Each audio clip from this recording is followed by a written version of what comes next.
Hey everybody, I'm Cahlen Lee, and in this episode in my Natural Law series, I'm going to be talking about the presumption of innocence, or you can think of it as the benefit of the doubt. So basically, we're all familiar with this idea, at least people in America, where if someone thinks you committed a crime, there has to be evidence, it has to be proven that you committed a crime. You are assumed to be innocent in what you've done or what you have said, unless someone can prove otherwise. Now, just like the rest of natural law, or you might call it common law, it's based on common sense. So natural law is essentially do no harm. If you do harm, then you need to fix the harm which you have caused. Take responsibility for what you have done and solve it. So it's common sense that we wouldn't want to go through the world thinking that it's okay for everyone to think that someone else did something, to tell other people that someone else has done something which they may not have done, or which you have not proven they have done. And so we have to live in a world instead where we just assume that anyone is innocent unless there is evidence that shows otherwise. And we should treat everyone, give them the benefit of the doubt, unless there is reason to believe that they have done something wrong. So an interesting rule that we can derive from this is that if anyone tells us something, that we should assume that they are telling us the truth, unless we have a reason to think otherwise. So if I tell you something about myself, I don't need to prove that to you unless you have reason to think otherwise and you can prove it. But if I go and make a claim about someone else, then at that point I'm saying that they have done something and I'm the one that has to give proof. I have to give proof for the claim that I'm making against someone. So if I say something about myself, it should be assumed to be true. And if I make a claim about someone else, it should not be assumed to be true unless I can prove it.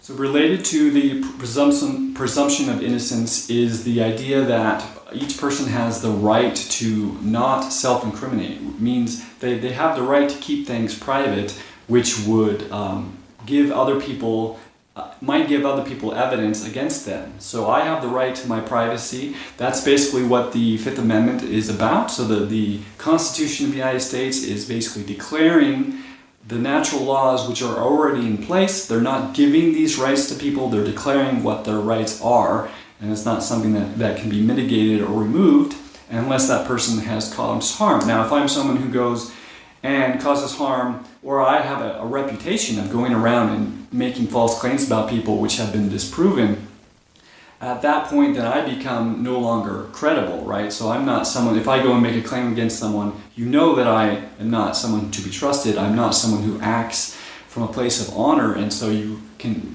distrust what I'm saying about other people, and you may even want to distrust what I'm saying about myself. But if I am an honorable person, the community knows that I act honorably and I tell the truth, then that community is going to be more ready to accept what I say. And even not just about myself, but if I am like an eyewitness to a crime or something like that, then my testimony will be more credible and will hold more weight than someone who maybe the community sees as untrustworthy.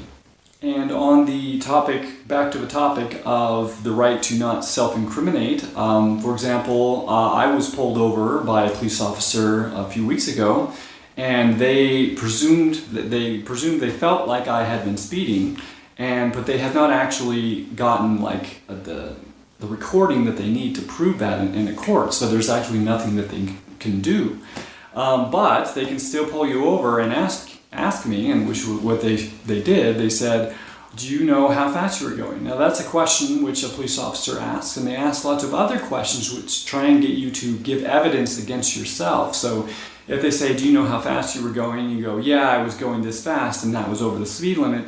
Now the fact that they didn't actually get a recording of you doing it doesn't matter, because you just told them that you did. So you need to be careful about incriminating yourself.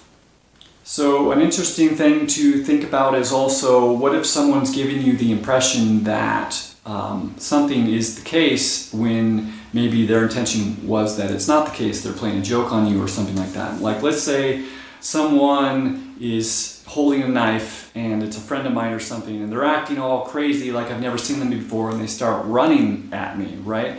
So normally I would presume innocence, but there's a lot of signs that they're intending to harm me. Now maybe their intention was it's just a big joke and they were just going to give me a big hug when they got to me, but at a certain point that presumption of innocence breaks down. Like maybe they're joking, but there's just so much evidence to the contrary that I'm going to invoke my right to self-defense. So whatever that means, whatever I need to do to keep myself from being harmed, I'm going to do that, even though it is possible that maybe you have no intent to harm me.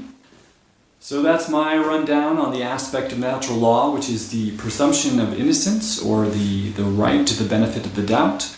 I hope you enjoyed watching, and I hope you come back and see me again.